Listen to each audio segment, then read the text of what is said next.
এই সময় বিভিন্ন রকমের সবজি পাওয়া যায়, আর এই সবজি দিয়ে যদি এই রেসিপিটা না বানাই তাহলে কি হয় বলো।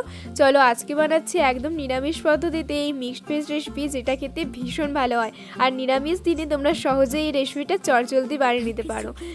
তার জন্য প্রথমে একটা মশলা বানিয়ে নিতে হবে। এখানে একটা বাটির মধ্যে কিছুটা কাজু বাদাম, 4 মগজ আর 2 চামচের মতো পোস্তকে একটু জলের মধ্যে ভিজিয়ে পেস্ট করে নেব। জলের মধ্যে ভিজিয়ে রাখছি, কারণ জলের মধ্যে ভিজিয়ে একটু পেস্ট করলে পেস্টটা কিন্তু ভালো হয়।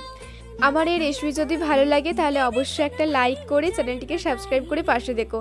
এখানে আদা আর কাঁচা লঙ্কার পেস্ট নিয়েছি টমেটোর পেস্ট, আর এই কাজু বাদাম, মগজদানা আর পোস্তর একটা পেস্ট নিয়েছি। ব্যাস, এই অল্প কিছু উপকরণ দিয়ে কিন্তু রেসিপিটা হয়ে যাবে, আর কোনো আলাদা করে মশলার প্রয়োজন নেই। এখানে নিয়েছি আমি শীতের বিভিন্ন রকম সবজি, গাজর, বিম কড়াই, ফুলকপি, আলু, মটরশুঁটি আর ক্যাপসিকাম দিয়েছি এখানে। আর এখানে নিয়েছি পনির। এখানে প্রথমে আমি পনিরটাকে ভেজে তুলে নিচ্ছি। পনিরটাকে একটু হালকা লাল করে ভেজে তুলে নেব। আর আলাদা করে এখানে আলুটাকে তারপর ভেজে নিচ্ছি। আলুটা একটু আলাদা করে একটু লাল করে ভেজে নেব। তারপর কিন্তু একে একে ফুলকপিটাও আমি ভেজে তুলে নিচ্ছি। ফুলকপিটা ভাজা হয়ে গেলে তারপর সমস্ত সবজিকে একসাথে ভেজে তুলে নেব। এখানে গাজর আর বিম কড়াইকে 5 মিনিটের মতো প্রথমে একটু ভেজে নিচ্ছি। তারপর 5 মিনিটের মতো ভাজা হয়ে গেলে আবার এখানে ক্যাপসিকাম আর মটরশুঁটি দিয়ে আবার ওই 2 থেকে 3 মিনিটের জন্য হালকা একটু ভেজে তুলে নেব। সমস্ত সবজি তো ভাজা হয়ে গেছে। এবার ওই তেলের মধ্যে একটা তেজপাতা, 2টো শুকনো লঙ্কা আর একটু জিরে ফোড়ন দিয়ে দিচ্ছি কাঁচা লঙ্কা আর আদার পেস্টটা দিয়ে কিন্তু একটু ভালো করে ভেজে নিতে হবে।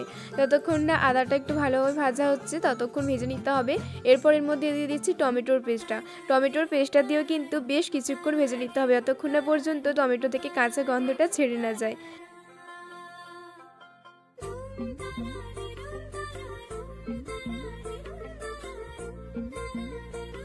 টমেটোটা ভালো করে ভাজা হয়ে গেছে। এবার ওর মধ্যে 4 মগজ, পোস্ত আর কাজু বাদামের পেস্টটা দিয়ে মশলাটাকে ভালো করে ভেজে নেব, যতক্ষণ না পর্যন্ত ওর মধ্য থেকে কাঁচা গন্ধটা ছেড়ে না যায়। এখানে গুঁড়ো মশলার মধ্যে দিচ্ছি একটু কালারের জন্য কাশ্মীরি চিলি পাউডার আর একটু হলুদ গুঁড়ো দিয়ে মশলার সাথে ভালো করে কষিয়ে নেব।